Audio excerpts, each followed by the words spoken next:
새벽비가 내리는 부산 뒷골목. 72세 노인의 떨리는 손이 20년간 숨겨온 낡은 수첩을 펼친다.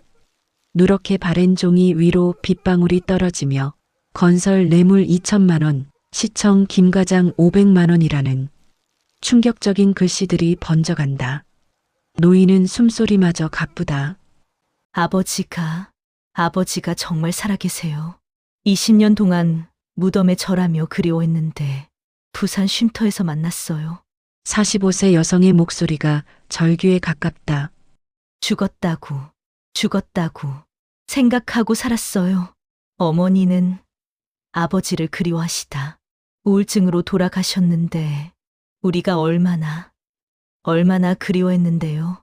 목매인 흐느끼는 소리와 함께 철창 너머 교도소 면회실, 수갑을 찬 채 고개를 숙인 늙은 아버지. 나는 살아남을 자격이 없는 사람이야.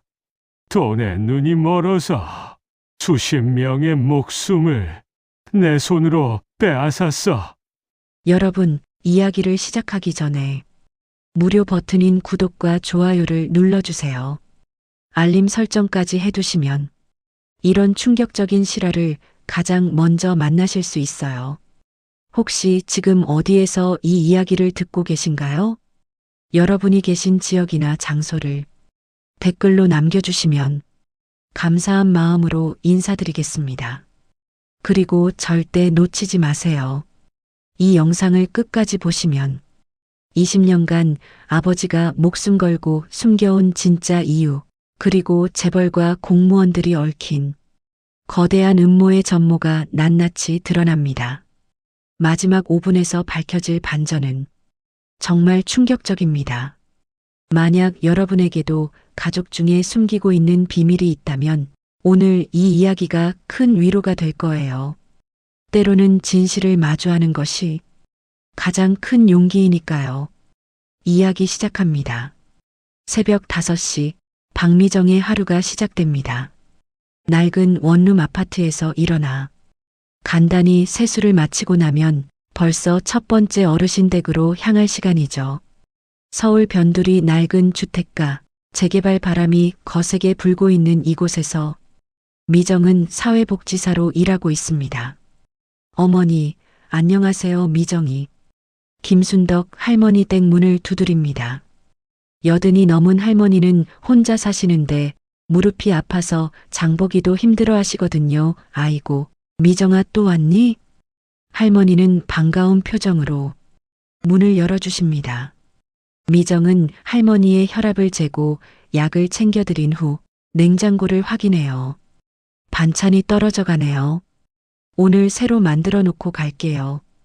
할머니는 미정의 손을 잡으며 말씀하세요. 우리 미정이가 없으면 난 어떻게 살지? 이런 말씀을 들을 때마다 미정의 마음은 따뜻해집니다. 동시에 마음 한편으로는 씁쓸함도 느껴져요. 이렇게 혼자 계신 어르신들을 보면 자꾸만 아버지 생각이 나거든요. 두 번째 방문지는 이웃 동네의 박철수 할아버지 댁입니다.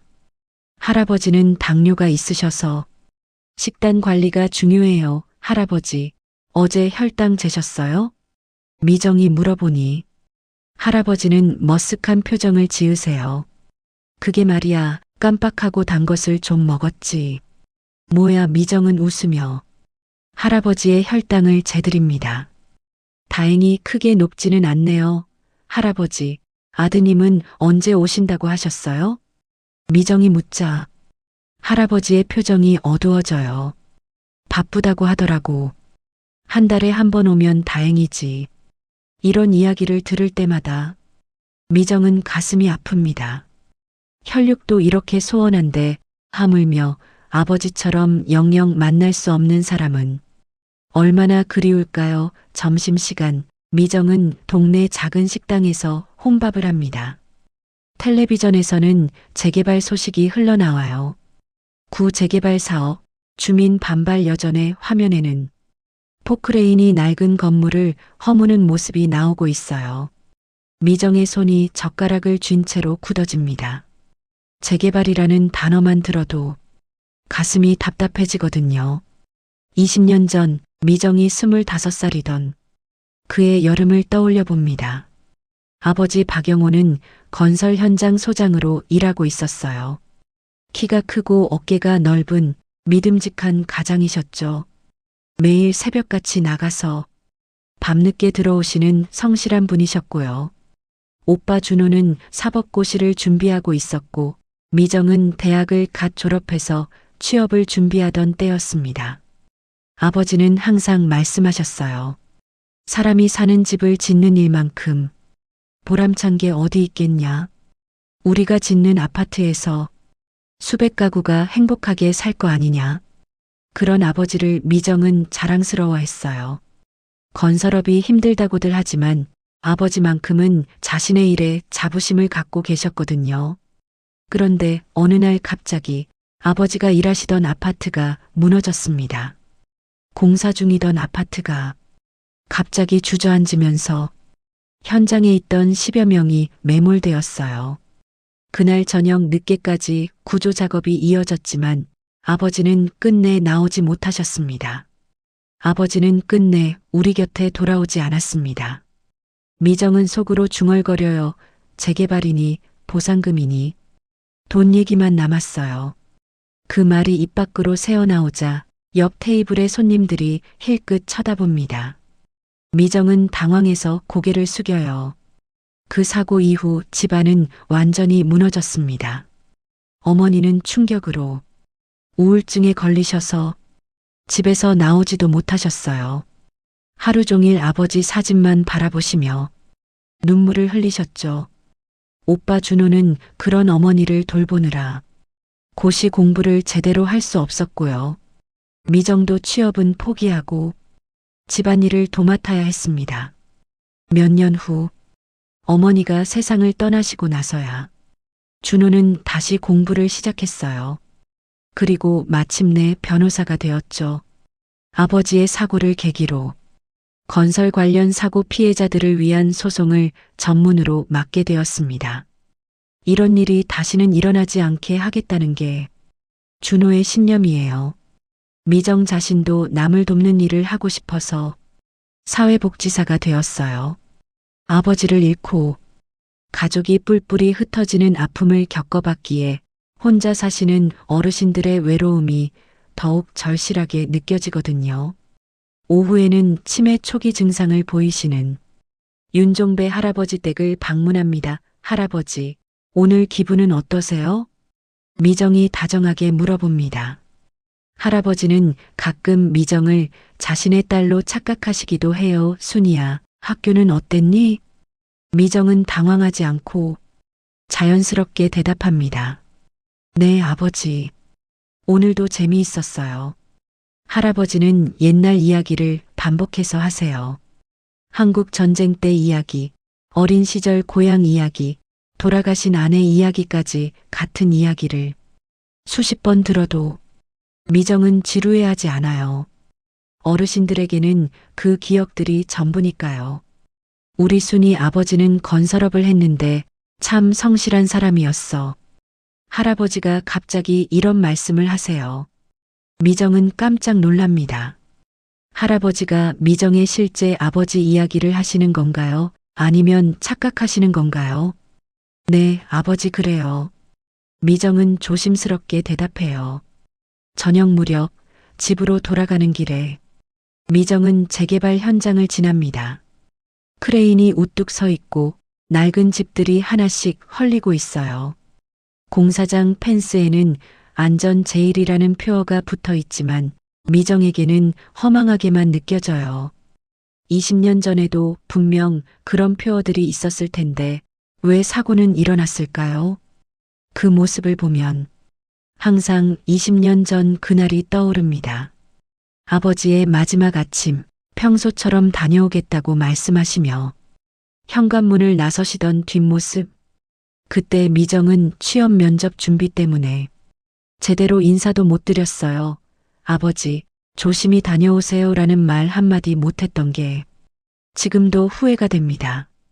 집에 도착해서 간단한 저녁을 준비하며 미정은 생각에 잠겨요. 아버지가 살아계셨다면 지금쯤 70이 넘으셨을 텐데 어떤 모습이셨을까요? 백발이 성성한 자상한 할아버지가 되어서 미정이 결혼하면 손자, 손녀들을 예뻐하셨을까요? 아니면 여전히 현장에서 일하고 계셨을까요? 오빠는 또 늦겠네요. 미정은 핸드폰을 확인하며 한숨을 쉽니다. 준호는 요즘 큰 건설사를 상대로 한 집단 소송을 준비하느라 밤늦게 들어오는 날이 많아요. 남매는 같은 아픔을 겪었지만 그 상처를 다루는 방식은 완전히 다릅니다. 준호는 법정에서 정의를 찾으려 하고 미정은 일상에서 작은 선행을 실천하려 하죠. 밤이 깊어가도 미정의 마음은 편하지 않습니다. 낮에 본 재개발 현장이 자꾸 머릿속에 떠올라요. 그리고 윤할아버지가 하신 말씀도 계속 신경이 쓰여요. 오늘따라 유독 아버지 생각이 많이 나는 이유를 미정은 알 수 없었어요. 잔잔하지만 늘 씁쓸한 일상 속에서 가족의 상처는 여전히 아물지 않은 채로 골마 있었습니다. 다음 날 아침 미정은 평소보다 일찍 주민센터에 출근했습니다. 어젯밤 잠을 제대로 이루지 못해서 일찍 나와 업무를 정리하려고 했거든요. 주민센터 2층에 있는 사회복지과 사무실은 아직 조용했어요. 미정은 커피 한 잔을 타서 책상에 앉아 오늘 방문할 어르신들의 명단을 확인하기 시작했습니다. 이상하네요. 미정이 컴퓨터 화면을 보며 중얼거렸어요. 어제 저녁 늦게 온 공문에 따르면 시에서 노숙인 쉼터 이용자 명단을 정리해서 보고하라는 내용이었거든요. 관내 복지 대상자들과 중복 지원을 방지하기 위한 조치라고 하는데 이런 업무는 처음이었어요. 미정은 시 홈페이지에 접속해서 노숙인 쉼터 명단을 다운로드 받았습니다. 서울 시내 곳곳에 있는 쉼터들의 이용자 명단이 빼곡하게 나열되어 있었어요. 이름, 나이, 입소 날짜, 출신 지역 등의 정보들이 적혀 있었죠. 미정은 하나씩 확인하면서 관내 주민과 중복되는 사람이 있는지 찾아보기 시작했어요. 김영수, 이철민, 박상우, 미정이 명단을 쭉 훑어보다가 갑자기 손이 멈췄습니다. 박영호, 72세, 부산 변두리 쉼터 거주. 미정의 심장이 갑자기 빨리 뛰기 시작했어요.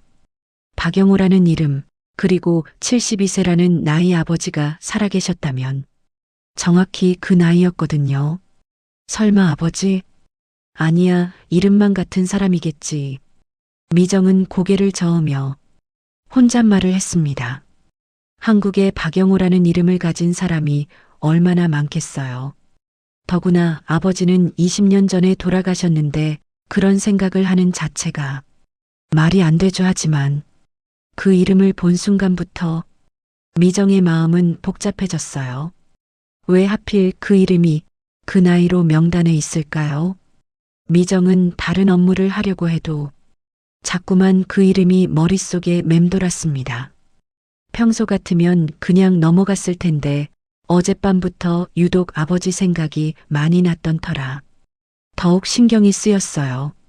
점심시간이 되어서야 미정은 동료 김수진에게 이야기를 꺼냈습니다. 수진아, 혹시 노숙인 쉼터 명단에서 이름이 같은 사람을 본 적 있어? 수진은 고개를 갸웃했어요. 왜? 무슨 일 있어? 미정은 망설이다가 솔직하게 말했어요. 우리 아버지 이름이랑 똑같은 사람이 있더라고. 나이도 비슷하고. 아, 그럴 수 있지. 흔한 이름이잖아. 수지는 대수롭지 않게 말했지만 미정의 표정이 심각한 걸 보고는 다시 물었어요. 혹시 확인해 보고 싶어? 미정은 고개를 저었습니다. 아니야. 그냥 좀 신경 쓰여서. 오후에 어르신 댁들을 방문하면서도 미정은 계속 그 생각에 사로잡혀 있었어요.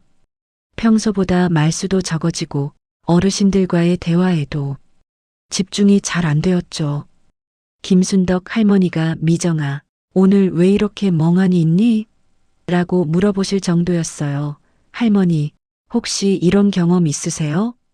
돌아가신 분이랑 똑같은 이름을 가진 사람을 우연히 만나거나 그런 이름을 보게 되면 어떤 기분이세요? 미정이 조심스럽게 물어봤어요. 할머니는 잠시 생각하더니 말씀하셨어요. 아이고, 그럼 가슴이 철렁하지. 설마 하는 마음이 들기도 하고. 근데 결국은 다른 사람이더라고.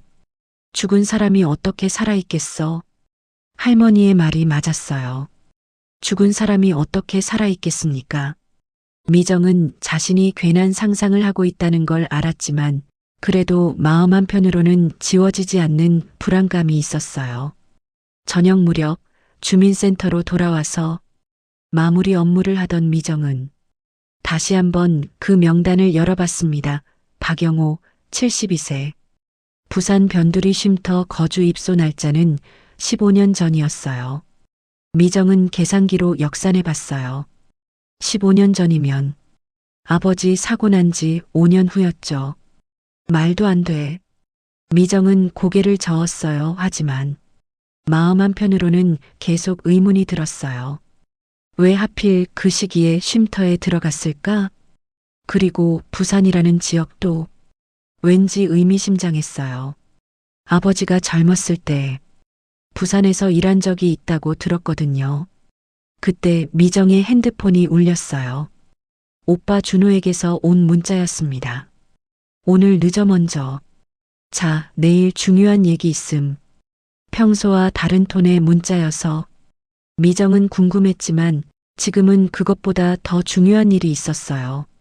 미정은 인터넷으로 부산 노숙인 쉼터에 대해 검색해 봤습니다. 주소, 연락처, 운영 방침 등이 나왔어요.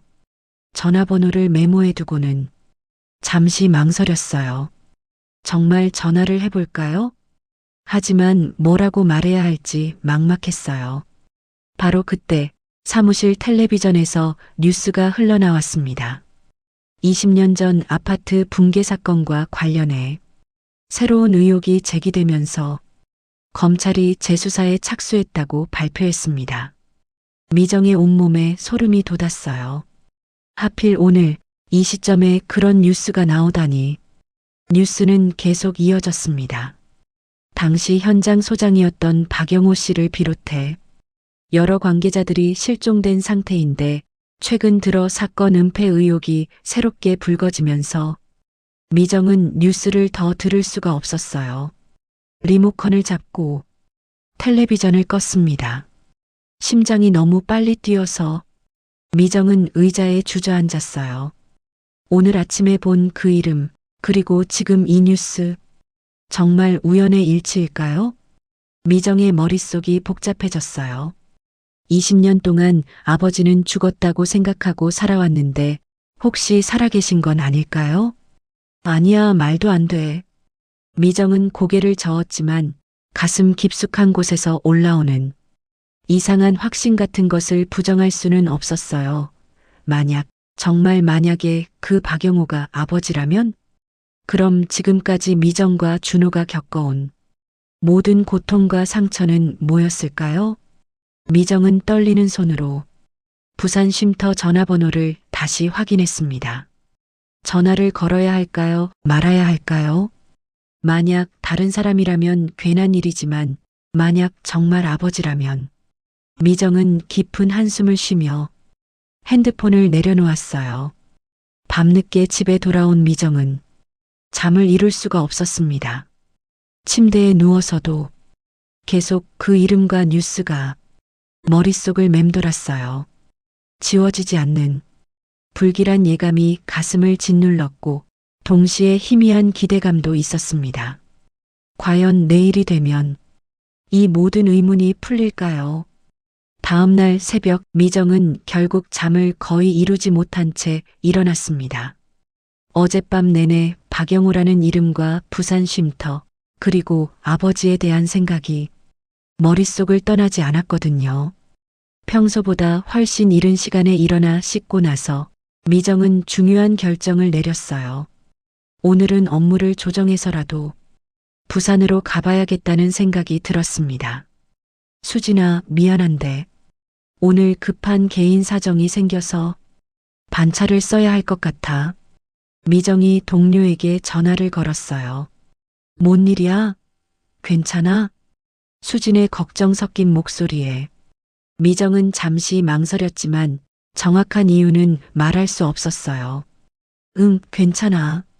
꼭 확인해야 할 일이 있어서 오전 일찍 KTX를 타고 부산으로 향했습니다. 기차 안에서도 미정의 마음은 복잡했어요. 만약 정말 다른 사람이라면 괜한 짓을 하는 건 아닐까요? 하지만 확인하지 않으면 평생 후회할 것 같았어요. 기차가 부산에 가까워질수록 미정의 심장은 더욱 빨리 뛰었습니다. 부산역에 도착해서 택시를 탔어요. 변두리 노숙인 쉼터로 가주세요. 미정이 말하자 택시 기사는 고개를 끄덕였습니다. 아, 그쪽이군요. 가족분 계신가 봐요? 미정은 애매하게 웃으며 대답했어요. 네, 그런 셈이에요. 쉼터 앞에 도착했을 때 미정의 다리는 후들거렸습니다. 낡은 3층 건물에 부산 희망의 집이라는 간판이 달려 있었어요. 입구에는 여러 공지사항과 생활수칙이 붙어 있었고 몇몇 어르신들이 앞마당에서 담소를 나누고 계셨죠. 실례합니다. 여기 계시는 분 중에 박영호라는 분이 계신가요? 미정이 관리사무소로 들어가서 조심스럽게 물어봤어요. 중년 여성 직원이 미정을 쳐다보더니 물었습니다. 어떤 관계세요? 미정은 잠시 망설였어요. 가족일 수도 있을 것 같아서 확인차 왔습니다. 박영호 어르신 말씀이시죠? 302호에 계세요. 근데 보통 면회는 미리 연락을 주시는데 직원의 말에 미정은 깜짝 놀랐어요. 정말 박영호라는 분이 계신다니. 지금 만날 수 있을까요? 미정의 목소리가 떨렸어요. 잠깐만 기다리세요. 확인해 드릴게요. 직원이 내선 전화를 걸더니 뭔가 이야기를 나눈 후 돌아왔어요. 어르신께서 오늘은 좀 몸이 편찮으시다고 하는데요. 그래도 잠시만이라면 뵐 수 있다고 하세요. 3층으로 올라가는 계단에서 미정의 심장은 터질 것 같았습니다. 각 층마다 복도가 길게 뻗어 있고 양쪽으로 작은 방들이 늘어서 있었어요. 302호 앞에 도착했을 때 미정은 잠시 숨을 고르고 문을 두드렸습니다. 들어오세요. 안에서 쉰 목소리가 들렸어요. 미정이 조심스럽게 문을 열고 들어가니 작은 방 안에 간단한 침대와 책상 그리고 작은 옷장이 전부였어요. 창가 의자에 지팡이를 짚은 노인이 앉아 있었습니다. 노인이 천천히 고개를 들었습니다. 그 순간 미정은 온몸에 전기가 흐르는 것 같았어요.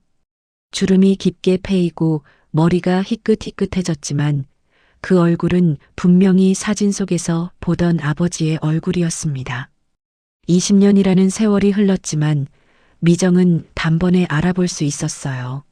아버지, 맞으세요? 미정의 목소리가 떨렸습니다.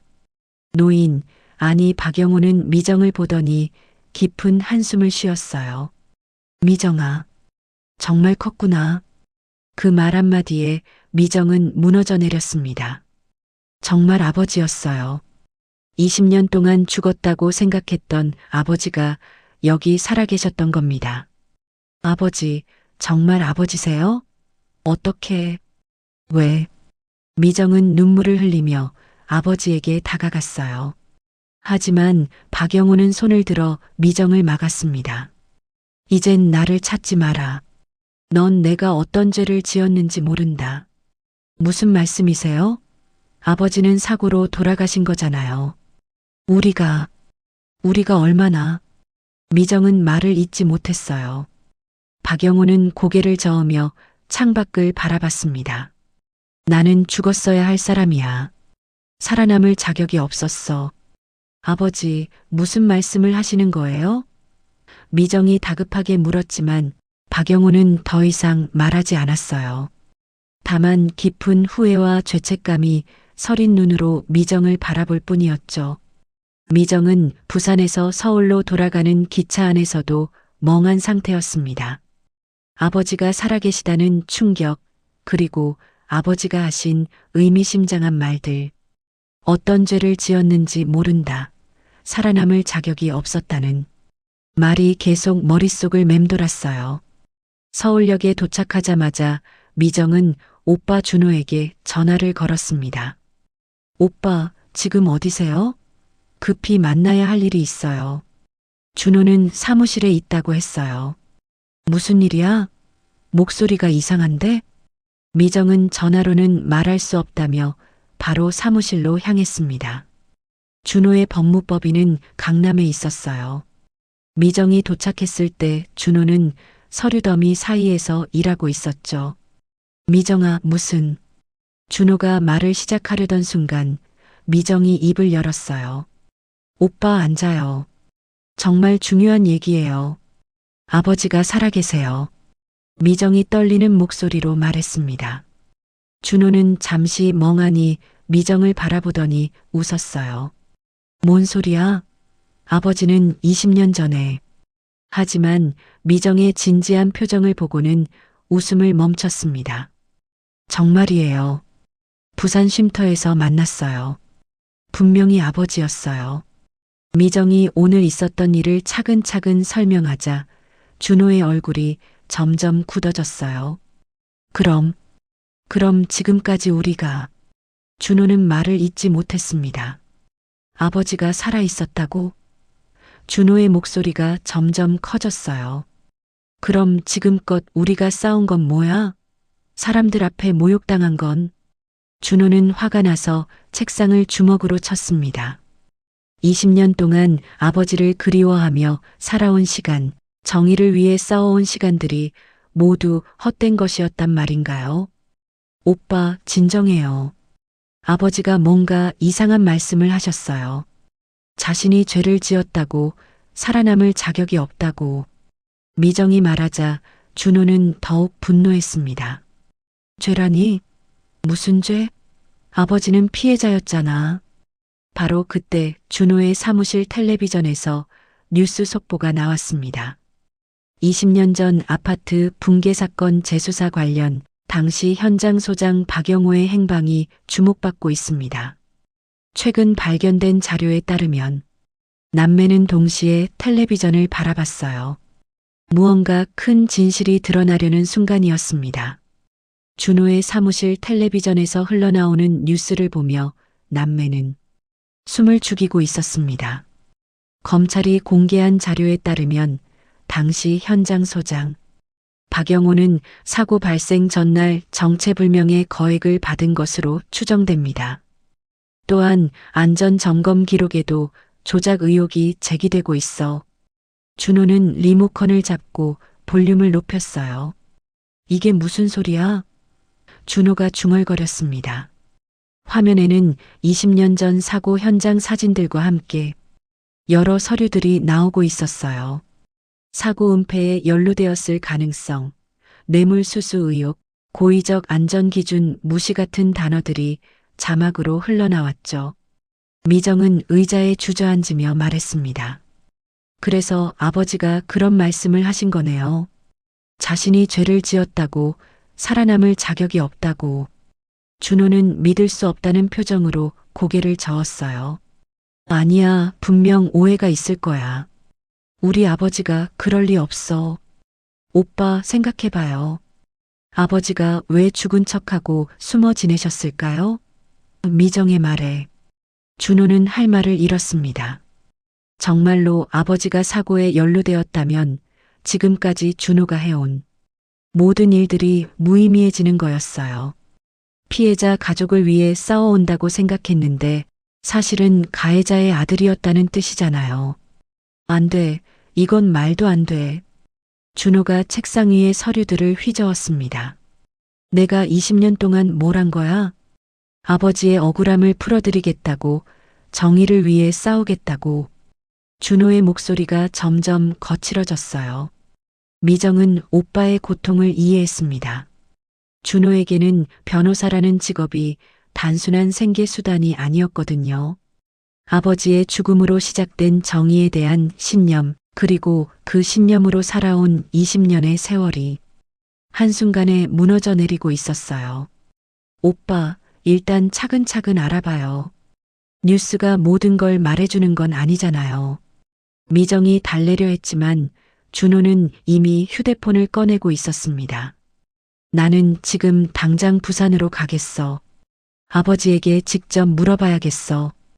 오빠, 진정하세요. 아버지 상태가 좋지 않으셨어요. 미정이 말렸지만 준호는 듣지 않았습니다. 좋지 않다고? 20년 동안 우리를 속이고 살아왔는데 뭐가 좋지 않다는 거야? 준호는 이미 가방을 챙기고 있었어요. 결국 미정도 함께 부산으로 가기로 했습니다. 혼자 두면 준호가 무슨 일을 저지를지 몰랐거든요. 기차 안에서 준호는 한마디도 하지 않았어요. 창밖을 바라보며 깊은 생각에 잠겨 있었죠. 미정은 오빠의 마음이 얼마나 복잡할지 짐작할 수 있었습니다. 부산 쉼터에 도착했을 때는 이미 저녁 무렵이었어요. 관리사무소 직원은 오늘 오전에도 가족분이 왔었다며 놀라워했습니다. 어르신께서 오늘 많이 힘들어하세요. 갑자기 가족분이 나타나시니까 충격이 크신 것 같더라고요. 3층으로 올라가는 계단에서 준호의 발걸음이 점점 무거워졌습니다. 302호 앞에 도착해서 미정이 문을 두드렸어요. 아버지, 미정이에요. 오빠도 함께 왔어요. 안에서 잠시 침묵이 흐른 후 들어와라는 목소리가 들렸습니다. 문을 열고 들어간 준호는 아버지를 보는 순간 말문이 막혔습니다. 20년 만에 만나는 아버지는 너무나 늙고 초라한 모습이었어요. 한때 듬직하고 믿음직했던 아버지의 모습은 찾을 수 없었죠. 준호야, 정말 많이 컸구나. 박영호가 아들을 보며 말했습니다. 하지만 준호는 감정적인 재회보다는 다른 것이 급했어요. 아버지, 정말 살아계셨군요. 20년 동안 우리를 속이고 여기서 뭘 하신 거예요? 박영호는 고개를 숙였습니다. 미안하다, 준호야. 정말 미안해. 하지만 준호는 사과를 원하지 않았어요. 사과는 나중에 하시고 먼저 설명부터 해주세요. 뉴스에서 나온 게 사실이에요? 무슨 뉴스? 박영호가 물어보자 미정이 대신 설명했어요. 아버지, 오늘 뉴스에서 20년 전 사고 재수사 소식이 나왔어요. 아버지가 뇌물을 받았다는 의혹도 있고 박영호의 얼굴이 더욱 어두워졌습니다. 결국 드러났구나. 박영호가 중얼거렸어요. 그 말에 준호는 충격을 받았습니다. 그럼 정말 사실이라는 거예요? 아버지가 정말로. 준호는 말을 잇지 못했어요. 박영호는 깊은 한숨을 쉬고 입을 열었습니다. 그래, 사실이야. 나는 돈에 눈이 멀어서 안전점검을 제대로 하지 않았어. 그 때문에 많은 사람들이 죽었지. 이 고백의 남매는 모두 말을 잃었어요. 당시 건설사에서 거액의 돈을 주면서 점검을 대충 하라고 했어. 나는 그 돈이 필요했어. 준호, 내가 고시 공부하는데 돈이 많이 들어가고 미정이도 대학을 보내야 하고. 박영호의 목소리가 떨렸습니다.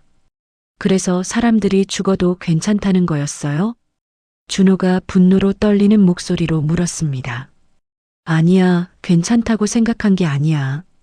그냥 설마 무너질 거라고는 생각 못했어. 조금 부실해도 괜찮을 거라고 생각했지. 미정이 눈물을 흘리며 말했습니다. 그럼 아버지도 사고 현장에 있으셨던 거예요? 어떻게 살아나신 거예요? 박영호는 고개를 숙이며 대답했어요. 나는 그날 일찍 현장을 떠났어. 뭔가 불안해서 말이야. 그리고 얼마 후 아파트가 무너졌다는 소식을 들었지. 그럼 처음부터 살아계셨던 거군요. 왜 죽은 척 하신 거예요? 준호가 다그쳤습니다. 무서웠어. 내 잘못으로 사람들이 죽었는데 어떻게 당당히 살 수 있겠니? 그리고 만약 진실이 밝혀지면 너희들까지 피해를 볼까 봐서. 박영호는 이어서 말했습니다. 나는 며칠 뒤 몰래 부산으로 내려왔어. 그리고 박영호는 죽었다고 생각하고 살기로 했지. 너희들에게는 미안하지만 그게 최선이라고 생각했어. 준호는 주먹을 불끈 쥐었습니다. 최선이라고요? 어머니가 아버지를 그리워하시다가 우울증으로 돌아가신 것도 최선이었어요? 우리가 20년 동안 아버지 없이 살아온 것도? 박영호는 더 이상 변명할 말이 없었습니다. 나는 정말 잘못했어. 하지만 이미 저질러진 일이야. 이제 와서 뭘 해도. 박영호의 말에 준호는 분노를 터뜨렸습니다. 그럼 계속 숨어 지내시려고 했어요? 피해자 가족들은 아직도 진실을 모르고 있는데. 그때 박영호가 서랍에서 낡은 수첩을 꺼냈습니다. 이걸 가져가라. 당시 건설사에서 나에게 준 돈의 내역이 다 적혀 있어. 그리고 나만 받은 게 아니야. 시 공무원들, 안전감독관들까지 모두 연루되어 있었어. 미정이 수첩을 받아들며 물었습니다. 아버지, 이제 어떻게 하실 거예요? 박영호는 창밖을 바라보며 말했어요. 모르겠다. 20년 동안 이 순간을 두려워했는데 결국 왔구나. 남매는 말없이 쉼터를 나왔습니다. 밖은 이미 깜깜했고 차가운 바닷바람이 불어왔어요. 남매는 아무 말 없이 걸었습니다. 오늘 하루 동안 너무 많은 충격을 받아서 더 이상 무엇을 말해야 할지 몰랐거든요. 서울로 돌아오는 기차 안에서 준호와 미정은 한마디 말도 나누지 않았습니다. 아버지로부터 받은 낡은 수첩을 번갈아 보면서 남매는 각자의 생각에 잠겨 있었어요. 수첩에는 날짜별로 받은 돈의 액수와 출처가 세세하게 기록되어 있었습니다. 건설 2천만 원, 시청 김과장 500만 원, 안전공단 2부장 800만 원. 생각보다 훨씬 많은 사람들이 연루되어 있었어요. 이게 다 진짜일까요? 미정이 조용히 물었습니다. 준호는 수첩의 필체를 유심히 보더니 고개를 끄덕였어요. 아버지 글씨가 맞아. 그리고 이렇게 자세하게 기록해둘 이유가 없잖아. 아마 나중에 문제가 생길 걸 대비해서 증거로 남겨둔 것 같아. 기차가 서울에 도착했을 때는 밤 11시가 넘어 있었어요. 집으로 돌아가는 택시 안에서 준호가 처음으로 입을 열었습니다. 미정아, 이 일을 어떻게 해야 할까? 미정은 창밖을 바라보며 대답했어요. 모르겠어요. 너무 복잡해서. 다음 날 아침 미정은 평소처럼 출근했지만 도저히 일에 집중할 수가 없었습니다. 어르신들을 돌보면서도 계속 아버지 생각만 났어요. 김순덕 할머니가 미정아, 오늘 얼굴이 왜 그렇게 어두우니? 라고 물어보실 정도였죠. 할머니, 만약에 가족이 큰 잘못을 저질렀다는 걸 알게 되면 어떻게 해야 할까요? 미정이 조심스럽게 물어봤어요. 할머니는 잠시 생각하더니 말씀하셨어요. 잘못은 잘못이지. 가족이라고 해서 덮을 수는 없는 거야. 하지만 그렇다고 가족을 버릴 수는 없고 참 어려운 일이지. 할머니의 말이 미정의 마음에 깊이 와닿았어요. 아버지가 저지른 일은 분명히 잘못된 것이지만 그렇다고 해서 아버지를 완전히 외면할 수는 없었거든요. 하지만 동시에 그 일로 희생된 사람들에 대한 책임감도 무겁게 느껴졌습니다. 오후에 준호에게서 전화가 왔어요. 미정아, 큰일 났어. 언론에서 아버지 이야기가 나왔어. 미정은 깜짝 놀랐습니다. 뭐라고요? 준호의 목소리는 다급했어요. 누군가 정보를 흘린 것 같아. 아마 쉼터 직원이나 다른 사람이 신고를 한 모양이야. 집에 돌아와서 뉴스를 켜보니 정말로 아버지에 대한 보도가 나오고 있었어요. 20년 전 실종된 현장 소장 박영호, 부산 쉼터에서 은신 생활. 이런 제목으로 속보가 나왔죠. 기자는 쉼터 앞에서 리포팅을 하고 있었고 주변 주민들의 인터뷰도 방송되고 있었어요. 정말 충격적이에요. 그분이 그런 일에 연루되었다니. 20년 동안 여기서 조용히 지내셨는데 알고 보니 그런 비밀이 있었던 거군요. 주민들의 말을 들으니 미정은 가슴이 답답해졌습니다. 더 큰 문제는 미정과 준호의 신상 정보까지 보도되기 시작한 것이었어요. 현장 소장의 자녀들은 현재 서울에서 각각 사회복지사와 변호사로 활동하고 있는 것으로 알려졌습니다. 뉴스에서 이런 내용이 나오자 미정은 절망했습니다. 다음 날부터 미정의 일상은 완전히 망가졌어요. 주민센터로 출근하는 길에 기자들이 몰려들어서 질문을 퍼부었습니다. 박미정 씨, 아버지와 언제부터 연락하고 계셨나요? 20년 동안 정말 몰랐던 건가요?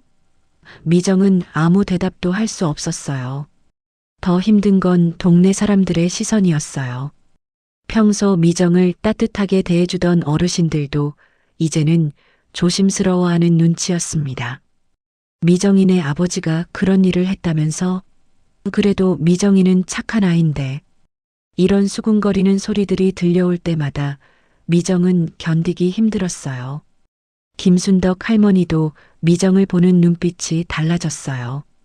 미정아, 내 아버지 일 때문에 마음고생이 많겠구나.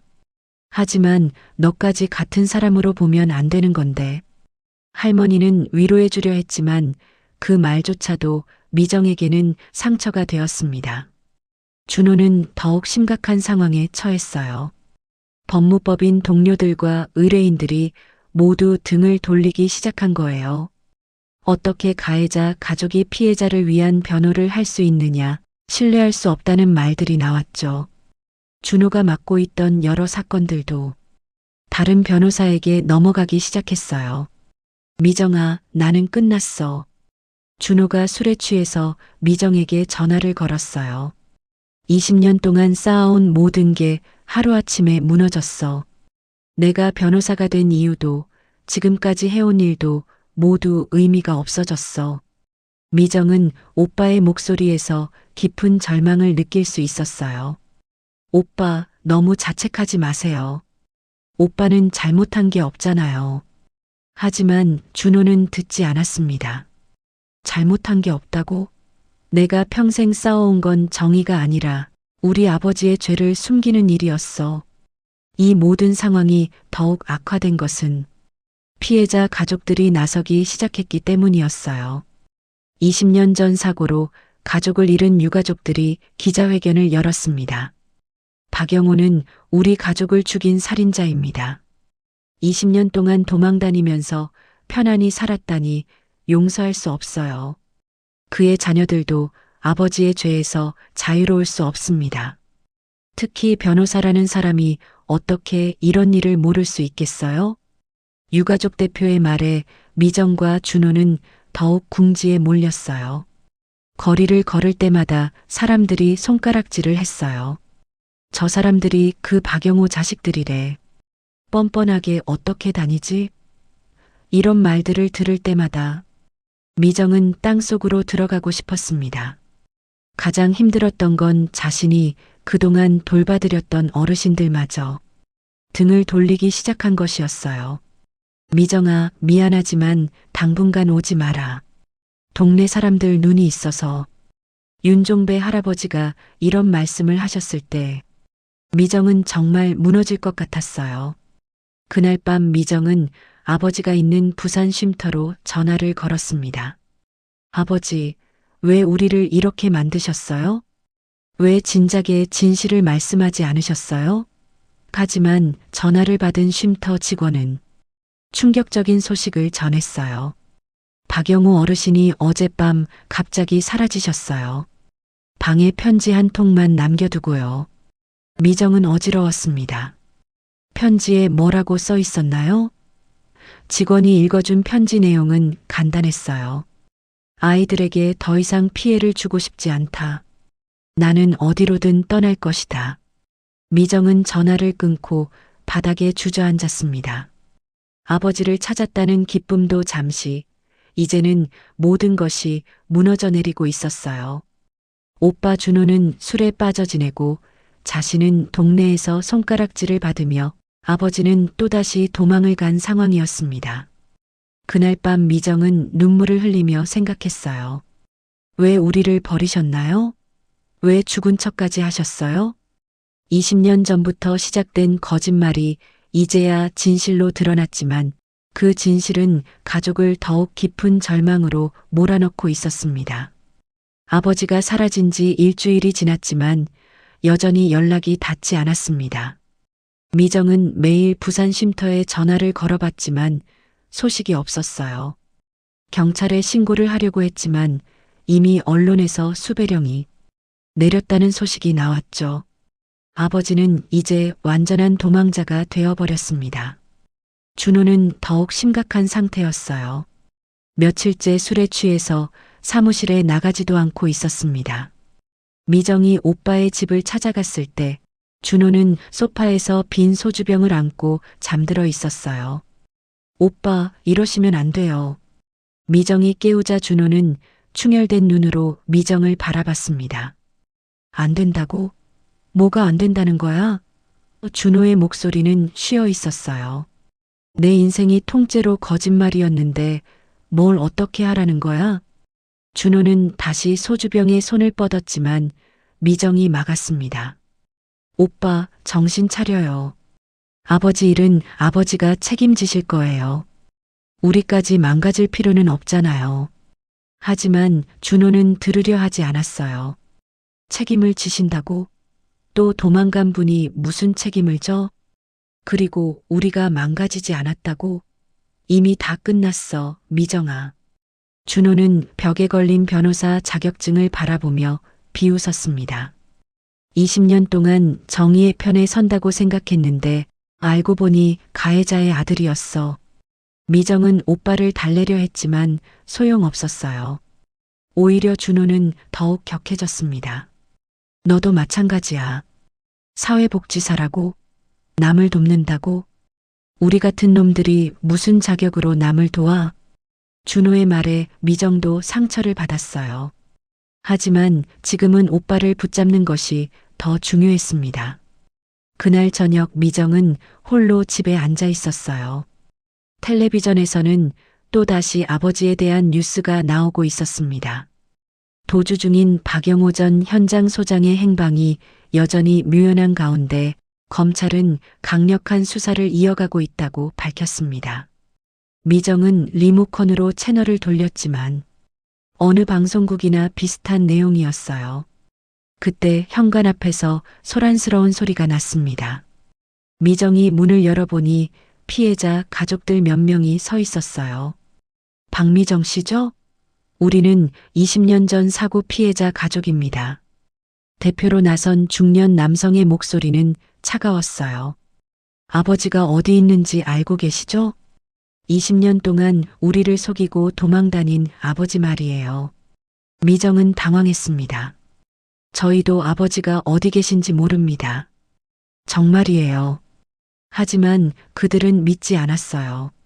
거짓말하지 마세요. 가족이 어디 있는지 모를 리 없잖아요. 우리 형은 그 사고로 다리를 잃었어요. 20년 동안 목발을 짚고 살았죠. 한 여성이 분노에 찬 목소리로 말했습니다. 우리 아버지는 그 충격으로 정신병에 걸리셔서 지금도 요양원에 계세요.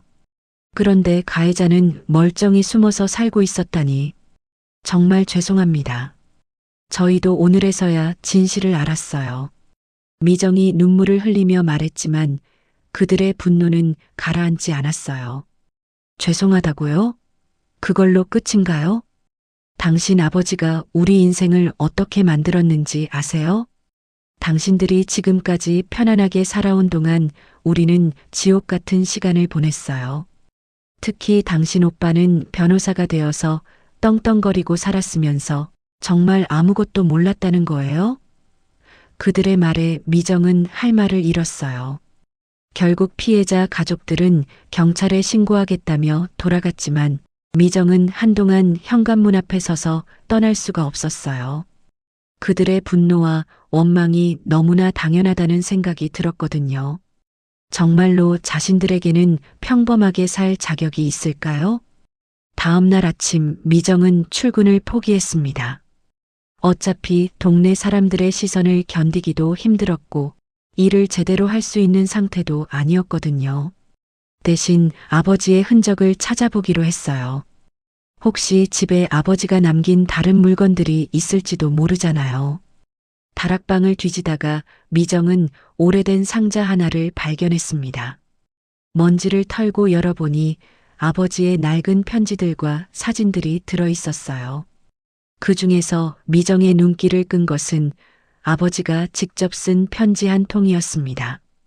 편지는 미정과 준호에게 쓴 것이었어요.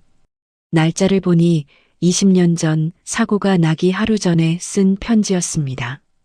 미정은 떨리는 손으로 편지를 펼쳤어요. 내 사랑하는 준호야, 미정아.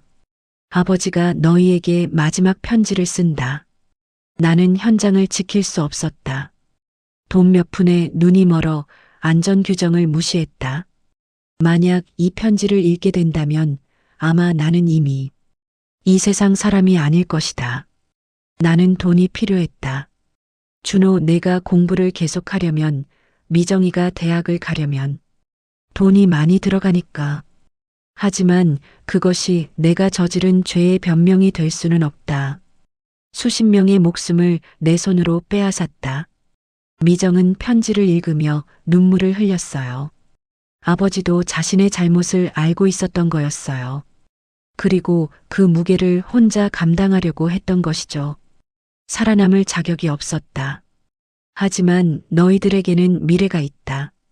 아버지의 죄 때문에 너희까지 고통받지 않기를 바란다. 만약 진실이 밝혀진다면 아버지를 용서하지 마라. 대신 희생자들의 상처를 제대로 위로하는 사람이 되어라. 편지의 마지막 부분을 읽고 나서 미정은 깨달았어요. 아버지는 이미 20년 전부터 이 순간을 예상하고 있었던 것이었죠. 그리고 죄책감 속에서 혼자 살아온 것이었어요. 그때 미정의 핸드폰이 울렸습니다. 준호에게서 온 전화였어요. 미정아, 큰일 났어. 아버지가 잡혔어. 미정은 깜짝 놀랐습니다. 어디서요? 준호의 목소리는 떨리고 있었어요. 서울역에서. 아버지가 직접 자수하셨어. 미정은 편지를 꽉 쥐고 있었어요. 아버지가 결국 도망을 포기하고 돌아오신 거였어요. 이제 모든 것이 끝장날 수도 있다는 생각이 들었습니다. 하지만 동시에 이상한 안도감도 느껴졌어요. 더 이상 숨지 않아도 되는 거니까요. 오빠, 지금 어디 계세요? 미정이 물어보자 준호가 대답했어요. 경찰서로 가는 중이야. 너도 와. 미정은 아버지의 편지를 가방에 넣고 집을 나섰습니다. 이제 정말로 모든 진실과 마주할 시간이 온 것 같았어요. 길을 걸으면서 미정은 생각했어요. 과거를 부정한다고 치유되는 게 아니에요. 아버지의 죄를 인정하고 피해자들의 아픔을 이해하고 그 위에서 진정한 해결책을 찾아야 하는 거죠. 아버지가 편지에서 말씀하신 대로 희생자들의 상처를 제대로 위로하는 사람이 되어야 한다고 생각했습니다. 경찰서로 향하는 발걸음이 무거웠지만 미정은 더 이상 도망치고 싶지 않았어요. 이제는 진실과 마주하고 그 무게를 함께 짊어질 준비가 되었습니다. 경찰서에 도착했을 때 이미 많은 기자들과 피해자 가족들이 몰려 있었습니다. 미정과 준호는 뒷문으로 들어가야 했어요. 경찰서 안에서 만난 아버지 박영호는 20년 전보다 훨씬 더 초라한 모습이었습니다. 수갑을 찬 채로 고개를 숙이고 있는 아버지를 보니 미정의 가슴이 아팠어요. 아버지. 미정이 조심스럽게 불렀지만 박영호는 고개를 들지 않았습니다. 준호는 분노와 실망이 뒤섞인 표정으로 아버지를 바라봤어요. 왜 도망가셨다가 이제 와서 자수하신 거예요? 박영호는 한참을 침묵하다가 입을 열었습니다. 더 이상 도망갈 곳이 없었어. 그리고 너희들이 내 때문에 고생하는 모습을 보니 견딜 수가 없더라. 박영호의 목소리는 쉬어 있었어요. 미안하다. 정말 미안해. 하지만 준호는 그 사과를 받아들이려 하지 않았어요. 미안하다고요? 20년 동안 우리를 속이고 어머니까지 그렇게 만들어 놓고 이제 와서 미안하다고? 준호의 목소리가 점점 커졌습니다. 아버지 때문에 내 인생이 완전히 망가졌어요. 변호사로서의 신뢰도 지금까지 맡아온 사건들도 다 물거품이 됐고요. 미정이 오빠를 말렸지만 준호의 분노는 멈추지 않았어요. 그리고 미정이도 마찬가지예요. 동네에서 손가락질 받고 그동안 돌봐드리던 어르신들한테서도 외면당하고 있어요. 이게 다 아버지 때문이라고요. 박영호는 아들의 분노를 고스란히 받아들였습니다. 나도 알고 있어. 내가 저지른 죄의 무게를 말이야. 그래서 자수를 한 거다. 법정에서 모든 걸 고백하겠어. 며칠 후 재판이 시작되었습니다. 법정에는 피해자 가족들과 기자들, 그리고 건설사 관계자들이 빼곡히 들어차 있었어요. 미정과 준호도 방청석에 앉아 있었습니다. 아버지가 피고인 자리에 서 있는 모습을 보니 현실이 믿어지지 않았어요. 검사가 기소 내용을 읽어나가기 시작했습니다. 피고인 박영호는 20년 전 아파트 건설 현장에서 안전감독소장으로 근무하면서 건설업체로부터 총 5천만 원의 뇌물을 받고 안전기준을 무시한 채 공사를 진행하도록 했습니다.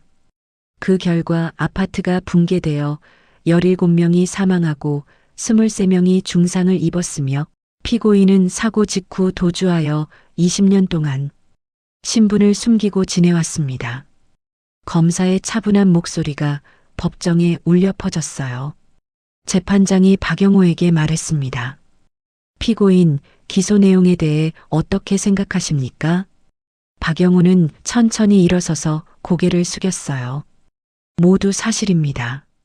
변명의 여지가 없습니다. 나는 돈에 눈이 멀어 사람들의 생명을 위험에 빠뜨렸습니다. 안전 점검을 제대로 하지 않았고 문제가 있다는 걸 알면서도 눈을 감았어요. 박영호의 목소리가 떨렸습니다. 그 결과 무고한 사람들이 목숨을 잃었고 많은 가족들이 고통을 받았습니다. 방청석에서 피해자 가족들의 흐느낌 소리가 들려왔어요. 20년 동안 도망 다녔지만 하루도 편하게 잔 날이 없었습니다. 매일 밤 악몽에 시달렸고 죽은 분들의 얼굴이 떠올라 괴로웠어요. 박영호는 이어서 말했습니다. 하지만 그것도 변명이 될 수는 없습니다. 나는 살아남을 자격이 없는 사람이에요. 죄를 저지르고 도망간 비겁한 인간입니다. 미정은 아버지의 고백을 들으며 눈물을 흘렸어요. 재판이 진행되면서 놀라운 사실들이 드러나기 시작했습니다.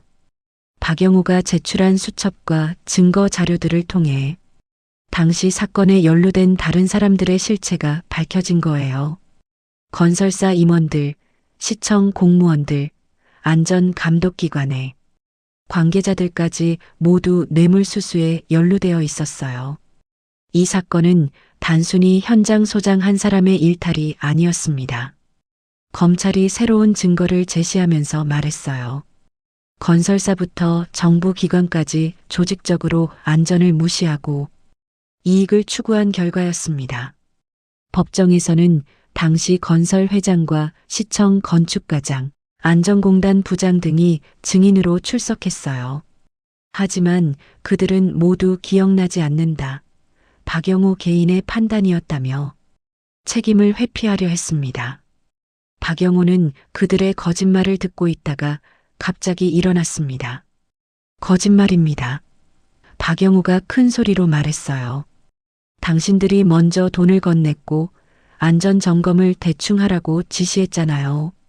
김 회장님, 당신이 직접 나에게 좀 융통성 있게 해달라고 말했어요. 이 부장님도 서류상으로만 통과시키라고 했고요. 박영호의 증언에 법정이 술렁거렸습니다. 피고인석에서 일어난 박영호는 20년 동안 억눌러왔던 진실을 모두 쏟아냈어요. 나 혼자만의 죄가 아니에요. 하지만 나는 그 돈을 받았고 그 지시를 따랐어요. 그게 내 죄입니다. 당신들은 지금까지 떵떵거리며 살아왔지만 나는 20년 동안 지옥 같은 시간을 보냈어요. 하지만 그것도 당연한 일이에요. 우리가 죽인 사람들에 비하면 아무것도 아니니까요. 재판장이 정숙을 요구했지만 법정의 분위기는 이미 달라져 있었어요.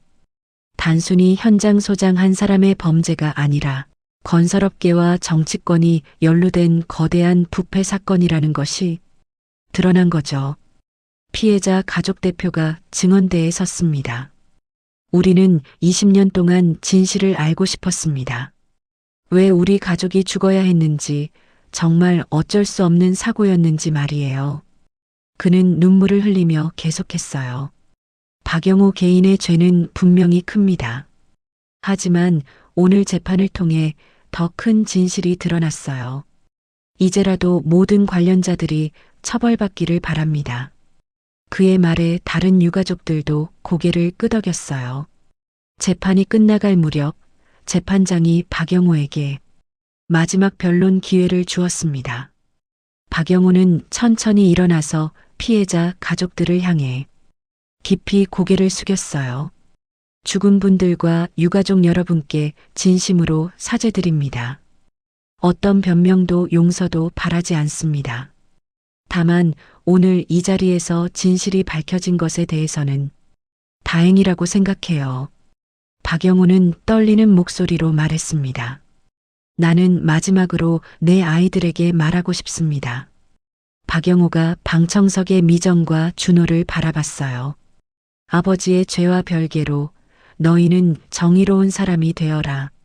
아버지가 하지 못한 일을 너희가 해주기를 바란다. 재판은 박영호에게 징역 12년을 선고하는 것으로 끝났습니다. 다른 공모자들에 대한 수사도 확대되었고요. 미정과 준호는 법정을 나서면서 복잡한 마음을 감출 수 없었어요. 아버지의 죄가 확정된 동시에 더 큰 진실이 사회에 알려진 순간이었습니다. 재판이 끝난 지 6개월이 지났습니다. 박영호의 증언을 바탕으로 한 수사 확대로 건설업계와 관련 공무원들에 대한 대대적인 조사가 이루어졌어요. 건설 회장을 비롯해 당시 시청 건축과장, 안전공단 부장 등 총 15명이 추가로 기소되었습니다. 언론에서는 이를 20년 만에 드러난 건설 비리의 실체라고 보도했어요. 미정은 그동안 많은 변화를 겪었습니다. 처음에는 동네 사람들의 시선이 차가웠지만 재판 과정에서 더 큰 진실이 드러나면서 분위기가 달라졌어요. 사람들은 미정과 준호도 아버지의 피해자라는 것을 이해하기 시작했습니다. 미정아, 힘들었겠구나. 김순덕 할머니가 다시 미정을 따뜻하게 맞아주셨어요. 내 아버지가 잘못했지만 그렇다고 내가 잘못한 건 아니잖니. 오히려 진실을 밝히는데 도움이 되었으니까. 할머니의 따뜻한 말씀에 미정은 눈물이 났습니다. 윤종배 할아버지도 미정을 다시 반겨주셨어요. 미정아, 미안했다. 괜한 의심을 해서 말이야. 내가 얼마나 착한 아인지 내가 제일 잘 아는데. 할아버지는 미정의 손을 잡으며 말씀하셨어요. 앞으로도 우리를 잘 부탁한다. 준호도 서서히 일상을 회복해 나갔습니다. 처음에는 모든 의뢰인들이 등을 돌렸지만 재판 과정에서 보여준 준호의 진정성을 인정하는 사람들이 나타나기 시작했어요. 특히 다른 건설 사고 피해자 가족들이 준호를 찾아왔습니다. 준호 변호사님, 저희 사건도 맡아주실 수 있나요? 한 중년 여성이 준호의 사무실을 찾아왔어요. 아버님 일로 고생 많으셨지만 오히려 그 경험이 저희에게는 희망이 돼요. 가해자 가족의 아픔도 아시니까 더 진심으로 도와주실 것 같아서요. 준호는 이런 의뢰들을 받으며 새로운 의미를 찾아가고 있었습니다. 미정아, 아버지 말씀이 맞았던 것 같아. 준호가 미정에게 말했어요. 아버지가 하지 못한 일을 우리가 해야 한다고 하셨잖아. 이제야 그 의미를 알 것 같아. 미정도 마찬가지였어요. 아버지의 죄를 인정하고 나니 오히려 더 적극적으로 어르신들을 도울 수 있게 되었습니다. 피해자 가족들과도 연결되어 그분들의 상처를 함께 나누게 되었어요. 어느 날 미정에게 특별한 제안이 들어왔습니다. 시에서 건설 안전사고 피해자 지원센터를 새로 만드는데 미정이 센터장을 맡아달라는 것이었어요. 박미정 씨의 경험과 진정성이 필요합니다. 가해자와 피해자 양쪽의 아픔을 모두 이해하시니까요. 미정은 고민 끝에 그 제안을 받아들였습니다. 아버지의 죄책감을 대신 짊어지는 것이 아니라 그 경험을 바탕으로 더 많은 사람들을 도울 수 있다고 생각했거든요. 센터 개소식 날 놀랍게도 20년 전 사고 피해자 가족들이 참석했습니다. 처음에는 미정을 원망했던 그분들이었는데 이제는 미정의 진심을 인정해 주신 거예요. 미정 씨, 처음에는 정말 화가 났었어요. 피해자 가족 대표가 말했습니다. 하지만 이제 보니까 당신도 피해자였더군요. 그리고 당신이 하는 일을 보니까 진심이 느껴져요. 우리도 함께 하겠습니다. 그날부터 미정은 피해자 가족들과 함께 추모비 제작을 준비했습니다. 20년 전 사고로 희생된 분들을 기리고 다시는 이런 일이 일어나지 않도록 경각심을 주는 추모비를 만들기로 한 거예요.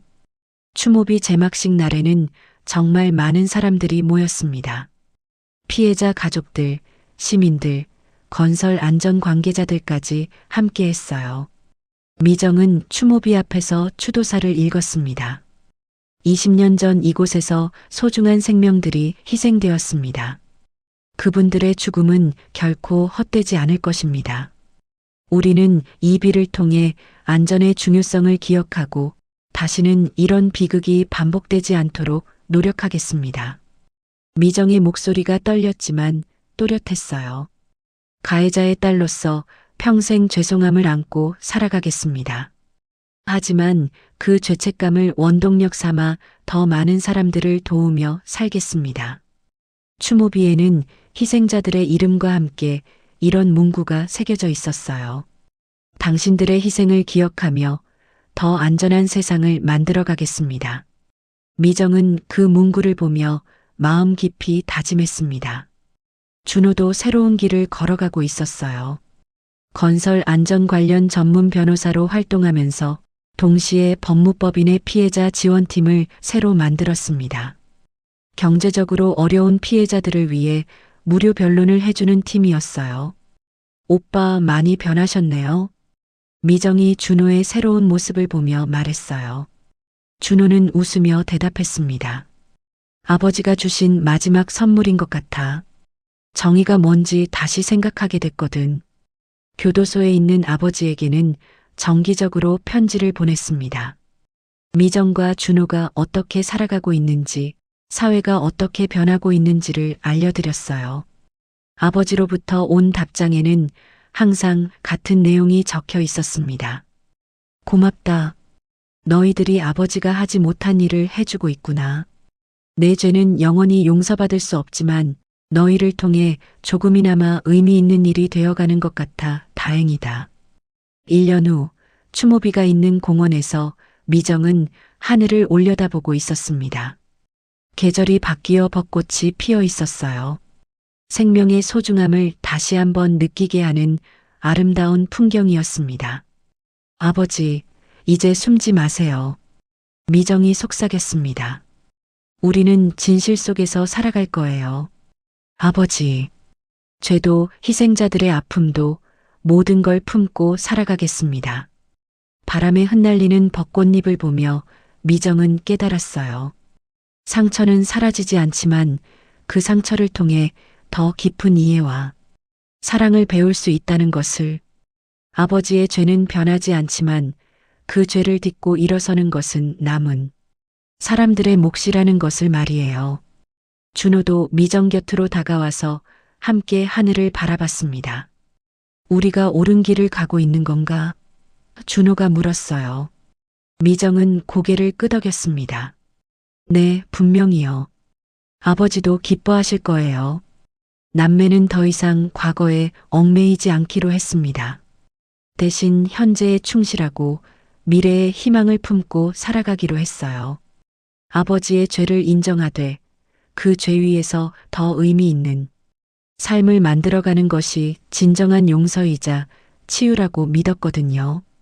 해가 지고 있었지만 미정과 준호의 마음에는 새로운 희망이 떠오르고 있었습니다. 어둠 속에서도 빛을 찾을 수 있다는 것을, 상처 속에서도 사랑을 키울 수 있다는 것을 배웠거든요. 이제 그들의 진짜 인생이 시작되는 거였습니다. 미정이와 준호 남매의 이야기를 끝까지 들어주셔서 정말 고맙습니다. 혹시 여러분도 가족 중에 말 못할 상처나 비밀을 안고 계신 분이 있으신가요? 때로는 진실을 마주하는 것이 가장 큰 용기입니다. 상처는 숨긴다고 사라지지 않아요. 하지만 그 아픔을 인정하고 함께 나눌 때 비로소 치유가 시작되는 것 같습니다. 미정이와 준호처럼 우리도 과거의 상처를 딛고 더 따뜻한 사람이 될 수 있다고 믿어요. 가족의 사랑은 그 어떤 시련보다 강하니까요. 오늘 이야기가 마음에 와닿으셨다면 구독과 좋아요 버튼으로 응원해 주세요. 무료 버튼이지만 저에게는 큰 힘이 됩니다. 알림 설정까지 해두시면 새로운 가족 이야기를 가장 먼저 만나보실 수 있어요. 지금 어디에서 이 이야기를 들어주고 계신가요? 따뜻한 집안에서 아니면 산책길에서? 여러분이 계신 지역이나 장소를 댓글로 남겨주시면 한 분 한 분께 감사 인사를 드리겠습니다. 오늘 하루도 사랑하는 가족과 함께 따뜻하게 보내세요. 다음 이야기에서 또 만나요.